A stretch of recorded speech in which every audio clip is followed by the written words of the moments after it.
Anda pengen ke surga, surga Firdaus. Ingin berjumpa dengan Nabi sallallahu alaihi wasallam. Pertanyaannya, bekal apa yang sudah Anda siapkan sampai hari ini? Sedangkan rumusnya nanti kan, pahala, itu dikurangi dosa. Nah sekarang jujur dah, untuk ke surga itu kan bekalnya pahala. Amal soleh. Buka Quran surah kedua ayat 25. Quran surah kedua ayat 25. Paling kanan sebelah atas di mushaf. وَبَشِّرِ الَّذِينَ آمَنُوا وَعَمِلُوا الصَّالِحَاتِ أَنَّ لَهُمْ جَنَّاتٍ تَجْرِي مِنْ تَحْتِهَا. Berikan kabar gembira pada orang-orang beriman dan beramal soleh. Kami telah siapkan surga untuk mereka. Jadi ke surga itu bekalnya pahala amal soleh. Sedangkan maaf sekali, dosa akan menjerumuskan seseorang kepada neraka. Neraka itu nggak ada bekal lain kecuali dosa. Sudah. Quran surah keempat ayat 56, paling kanan sebelah atas. Innal ladzina kafaru bi ayatina sawfa nuslihim nara. Orang-orang yang ngumpulin dosa saat di dunia, ingkar terhadap perintah kami, disuruh kerjakan nggak mau, disuruh ninggalkan malah dilakukan. Orang-orang yang begitu kasih kabar kepada mereka, kami akan celupkan mereka ke neraka. Jadi kalau orang banyak dosanya udah pasti neraka, orang banyak pahalanya pasti surga. Orang setengah-setengah, ini 50, ini 50, tempatnya A'raf, di tempat antara neraka dan surga. Al-A'raf namanya. Makanya turun surah ke-7 Al-A'raf, rahasianya di ayat ke-45 sampai 46. Dia nunggu di situ sampai selesai hisab. Baru setelah selesai hisab dimasukin ke surga. Hisab itu kalau berlangsung sehari saja, nunggunya sampai 1000 tahun. Itu tuh. Sedangkan Anda nggak ada yang nggak ngacung tadi, semuanya pengen ke surga, bekalnya Firdaus.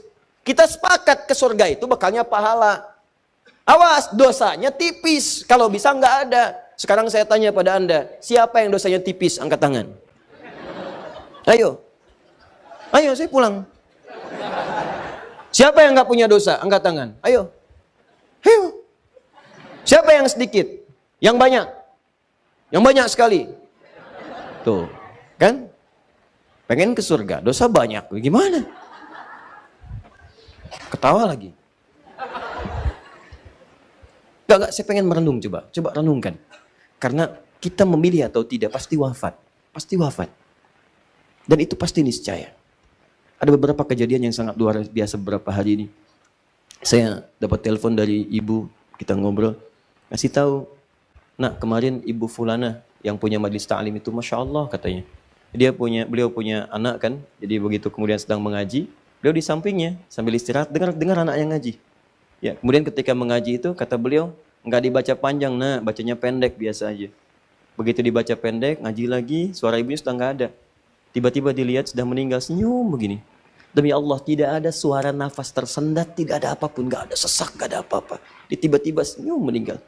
Dalam keadaan masih bisa membetulkan anaknya dalam keadaan mengaji itu. Luar biasa. Dan banyak orang yang wafatnya mulia gitu. Pertanyaannya kan kita tidak tahu kapan kita pulang. Suatu saat kita pasti akan pulang. Pertanyaan saya, duhai teman-teman yang pengen ke surga, ketika pulang nanti bekalnya siap belum? Nah kan rumusnya begini tadi sudah paham. Kalau banyak pahala pasti ke surga. Banyak dosa ini terancam neraka. Sedangkan Anda sendiri tidak sanggup mengatakan dosanya sedikit. Anda tidak mampu mengangkat tangan Anda bahwa dosa Anda tipis. Itu kan bahasa hati sebetulnya. Coba itu bukan main-main. Anda bisa mengatakan pengen ke surga, itu keinginan. Tapi kan hati Anda mengatakan, cukup nggak bekal saya? Coba merenung malam-malam, pulang dari pengajian. Merenung coba di jalan.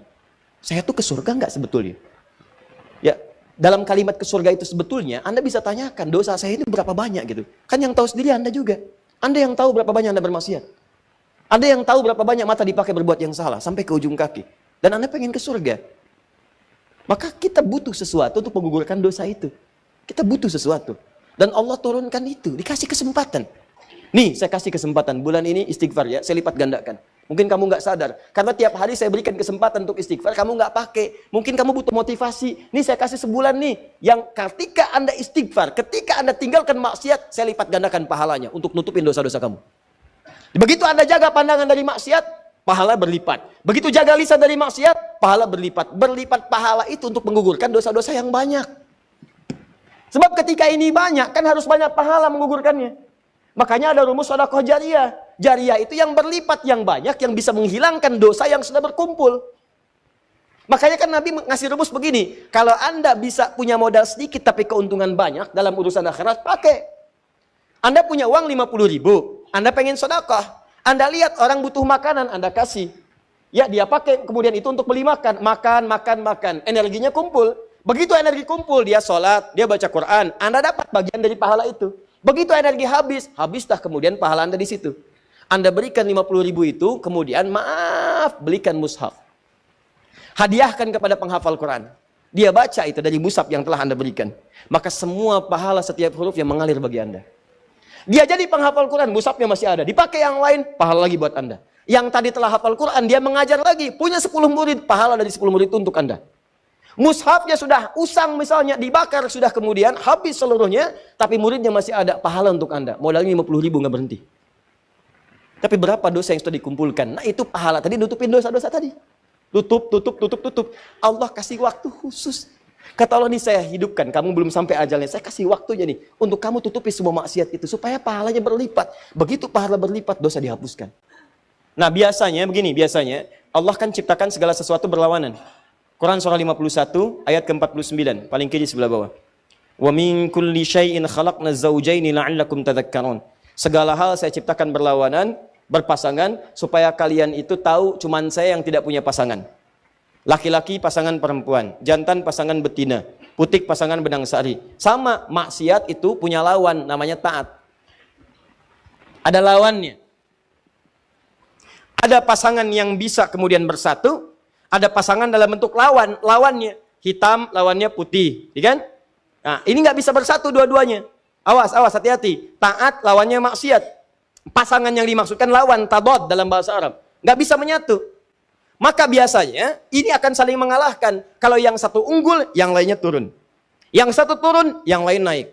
Demikian kalau orang sudah terbiasa menjauhi maksiatnya ditekan, maka taatnya akan naik. Kalau nggak percaya silahkan. Kalau orang sudah terbiasa menghindari kosakata yang kotor, maka di lisannya akan keluar yang baik-baik saja. Kalau dia terbiasa kemudian melihat yang baik-baik, maka maksiatnya yang buruk-buruk tidak akan pernah dilihat. Sebaliknya, maaf. Kalau terbiasa melihat yang haram, maka kepada yang halal itu akan gak suka. Saya sering katakan, kalau suami-suami sudah senang melihat wajah-wajah yang bukan mahramnya, pasti ada rasa ketidaksukaan pada istrinya. Ketika seorang suami sudah tidak senang memandang istrinya yang halal, itu berarti matanya sering dipakai melihat yang haram. Sama persis ketika istri sudah tidak senang memandang yang halal dari suaminya, maka seringkali dia melihat wajah-wajah yang diharamkan kepadanya. Nah, ada satu rumus, yang saat ibadah ini dikerjakan, rumusnya dilakukan, maka dua-duanya ini akan segera otomatis terjadi. Saya ulang, ada satu rumus, satu jenis ibadah yang kalau Anda kerjakan ini, maka secara otomatis semua jenis maksiat akan ditinggalkan dan semua jenis ketaatan akan dikerjakan. Ibadah itu namanya puasa. Cuma puasa yang saat dikerjakan pada saat yang bersamaan, maaf, orang yang puasa, saat mengerjakan puasa itu pada saat yang bersamaan, sudah pasti akan meningkat nilai ketaatan dan amal ibadahnya. Silahkan kalau tidak percaya. Anda tidak puasa, belum tentu bisa memberi. Silahkan cek. Ada yang di depan mata minta pak, belum tentu diberi.